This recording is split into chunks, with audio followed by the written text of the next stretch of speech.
بسم الله الرحمن الرحيم. السلام عليكم ورحمة الله وبركاته. سو دواada fiidiyowgeena maanta waxaa ka hadli doonaa fiidiyow ku saabsan PHP script. Waa maxay PHP script?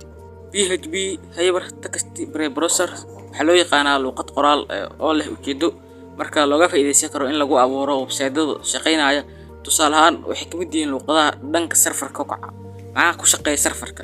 Sidoo kale waxaa lagu dari karaa luqadaha kale oo kale ah HTML-ka iyo JavaScript iyo nooc kale oo rabtid, laakiin waxa ugu badan lagu daro waa HTML-ka. marka taas oo sahlayso inay ka soo muuqdaan bogagga internetka ama ay ku shaqeeyaan bogagga internet kala duwan, browserada kala duwan, Chrome-ka nooc kasta. marka taas waxay fursad siinaysaa dadka weli aan si fiican u kasaynin luqadda iyo waxyaabo lagu dhiso website-yada inay si fudud u isticmaalaan. marka waxay dabooli kartaa baahi ahay in coding la barto ama dhibaatooyinka loo maro coding. marka taas waxay daboolaysaa coding dhankeeda. sidaas marka waxay ku noqotay luqadaha ugu muhiimsan ama waxyaabaha ugu muhiimsan ee loo adeegsado in lagu dhiso website-yada horumarsan. marka taas waxay ka caawinaysaa in adiga oo aan ka seen coding-ka aad website gooni ah samaysid oo adigu anfacaya. marka wuxuu leeyahay waxa loo yaqaan management system-kaaga. marka waxa ka maamulaysa website-kaaga waxa loo kala qeybay back end iyo front end. back end-ga waa meesha loogu talagalay macaamiisha ama viewerska. front end-gana waxa loogu talagalay admin panel, waa macnaha admin meesha ku xukumi website-kiisa. waxa loo yaqaanaa management system. hadda marka qaybtaas waxa uga baxnay PHP. macnaha PHP macnaha guud ee loo yaqaan uga baxnay sida u shaqeeymaha, laakiin macnaha guud ee loo yaqaan uga baxnay. marka waxa ku noqonayna script waxa waaye waa macnaha diyaarsan, waa file diyaarsan oo baahan bis copy ama paste. waa ina ku install gareysid wixii aad ku isticmaalaysid. script-gana wuxuu noqon karaa wax kasta oo noqon karaa. wax kasta oo tusaale ahaan HTML script forex waa loo isticmaalaa, coding waa loo isticmaalaa, meel kasta waa loo isticmaalaa. markii la dhahay PHP script waa file diyaarsan oo PHP ka kooban oo xog xambaarsan. marka xogtaas waxaa la rabaa inaad ku install gareysid cPanel-kaaga ama hosting-kaaga. badanaa dadka waxay isticmaalaan markay hosting gareynayaan cPanel ama marka qaar waxaa la isticmaalaa ham ama sam qofka uu ka saay. marka server-iskaas marka lagu install gareeyaa marka ay ka soo bandhigaa xogta markaas ku jirta script-ga. marka taas marka waxay fududeynaysaa inuu soo muuqdo xogtii ku jirta ama lagu soo coding gareey PHP-gaas. script-ga marka fududeynaya markaas hadii qof kasta uu isticmaali karo. laakiin PHP haduu saas uu yeelo file-kii bis uu yahay ma shaqeyn karo sababtoo ah iskuma aruursan. waa in la isku aruuriyaa loo sameeyaa installer markii loo sameeyo kadib waxa lagu soo deji karaa meel kasta ana u isticmaasho. si goonina oo editing gareey kartaa wax ku editing gareey kartaa waxa loo yaqaano VS am virtual adiga waa studio loogu talagalay coding-ka. marka hadda waxa gudbeynaa labada macno ee loo kala yaqaanay PHP iyo script. markii la isku daro marka maxay noqonayaan horta wax loo kala saaraa PHP iyo script. PHP script macnaha tii hore waa ka soo sheekeynay oo ka soo hadalnay. waxaan uga soo hadalnay PHP inuu yahay luqad coding ama luqad wax lagu qoro ah luqadaha website-yada lagu dhiso. script-na waxa uga soo hadalnay inuu yahay file-kii isku soo aruuri lahaa. marka hadda markii la isku qabto marka maxaa ka soo baxay PHP script meelo badan uu yeelaa asoo free ah iyo asoo lacag. marka meesha waxa ka dareemaysaa in la gado waa dad ku shaqeysto inay iibiyaan, dad ku shaqeysto inay soo iibsadaan oo website ka sameeyaan markaas oo views ay ku helaan dad ku shaqeysto. marka waxa ku marayna dadka iibiyo waxay u iibiyaan way soo coding gareynayaan script ku soo xiraayaan installerka kadibna way iibinayaan. marka qofka dhuu si fudud intuu la soo dawo ka iibsado wuxuu ku suba karaa cPanel-kiisa. markaas waxay isku bedelaysaa website. marka horta waxa ka sheekeynayna PHP sida uu shaqeeyo. PHP horta waa waxyaabaha ku shaqeeyo ku waa hore u sheega maleynaya daatada ku shaqeeya.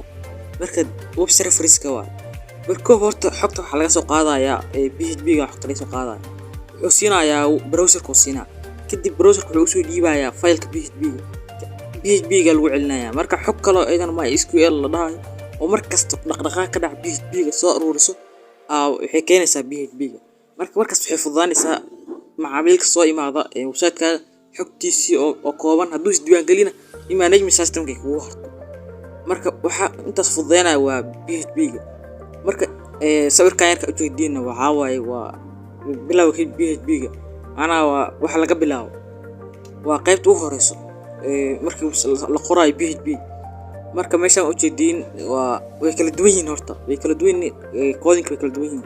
HTML si gooni lagu bilaabaa Java si gooni lagu bilaabaa noocyada kalena oo codinka oo ka mid yahay C++ ka si gooni lagu bilaabaa script aad ku xigsanayna script horta wuxuu ka kooban yahay saddex shay waas tanka horta scriptiga markii la sameynayo oo waa horta si wax weyn ma waxa wadada koowaad waa PHP ga waa code darsan marka waa soo qabanay scriptigaas haday haystid C panel-ka ka xasanaysa C panel-ka waa inuu ku xirnaado domain waa inuu lahaado macna domain sub domain am domain caadi inuu lahaado kadib scriptiga ku daraysa marka meesha wax ka dhalanaya website waa tusaale ahaan waa adigu file-kii soo qabtay oo ku soo bandhigay C panel-ka hosting garay xogtiisa ku jirtay oo hosting garay kadibna xogtii waxa lagu shubay domain-ka soo bandhigay marka waa bog internet ku soo muuqday marka taas waxay fududaynaysaa website si sahlan aan fudud lagu dhiso waa bis waxa gadanaysaa code-ka ama waxa gadanaysaa file-ka license-giisa gadanaysaa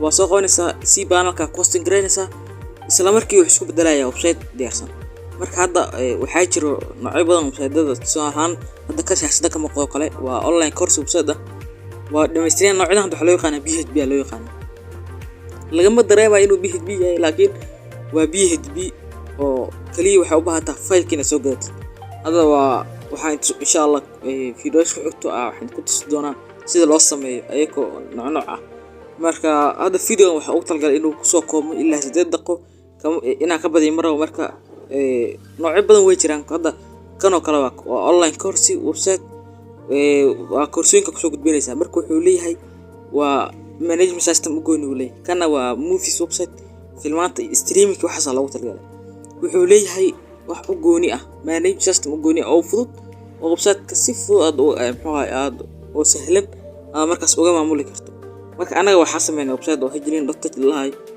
waxa ku jiro PHP scripts free oo ka faa'iideysan kartaa ani isna inaad dhistid website marka hadii aad rabtid in website lagu sameeyo waa lagu sameeyaa wali si uu dhaqsiya badan qiimo jaban wali oo ku qanciyo website oo ku faraxtid marka insha Allah linki description uu yaalaa nagala soo xiriir adigoo ma wax ka codsanaya channel-ka hadda wali subscribe saarin inaad subscribe saarto oo soo biirtid kambalkan afrut sababtoo waxa soo dhignaa videos muhiim kan maanta haduu soo ku anficin insha Allah mid kale ku anfacay soo dhigana sababtoo anaga hal 10 soo dhigna hal meel kuma jeedin meel kasto waxa ahay gacanta ula jirnaa waxa ka soo dhig marka insha Allah video like share channel-kana subscribe saar wixii su'aal qabto comment ina warab casharada dambe oo xiiseynaysa inaan ka soo hadalno comment waa nagu soo weydii kartaa teeda kale waxa leenahay Telegram group oo aan ku wadaagno xog kasta oo anaga dhalinyarta maxaa ku shaqeysto xirfadahan marka insha Allah ku soo biir kartaa oo ma santa daawashada video-gan.